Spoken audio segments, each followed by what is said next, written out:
అన్నమయ్య జిల్లా రాజంపేట తెలుగుదేశం పార్టీ నాయకుడు గంటా నరహరి పేదలకు ఆకలి తీర్చడమే లక్ష్యంగా ప్రారంభించిన అన్నా క్యాంటీన్ను నేటితో 60 రోజులు పూర్తయిన సందర్భంగా తెలుగుదేశం మైనార్టీ నాయకుడు పఠాన్ మెహర్ ఖాన్, రాజంపేట పార్లమెంటు మహిళా ఉపాధ్యక్షురాలు దాసరి వాణి, వీరపల్లి టీడీపీ నాయకులు రాయనపు ప్రసాద్ అన్నా క్యాంటీన్ వద్ద పేదలకు అన్నదానం నిర్వహించారు.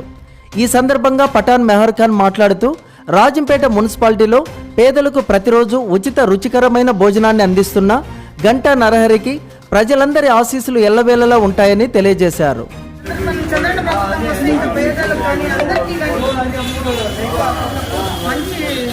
మంచి కార్యక్రమాలు ఉంటాయి. అందుకే మనం టీడీపీని గెలిపించుకోవాలి, చంద్రబాబును ముఖ్యమంత్రి చేసుకోవాలి. గంటా నరహరి ఆధ్వర్యంలో ఈ జరుగుతుంది. టీడీపీకి ఓటేసి మనం గెలిపించుకోవాలి. ఇట్లాంటి ఎన్నో కార్యక్రమాలు మన ముందుకు వస్తాయి.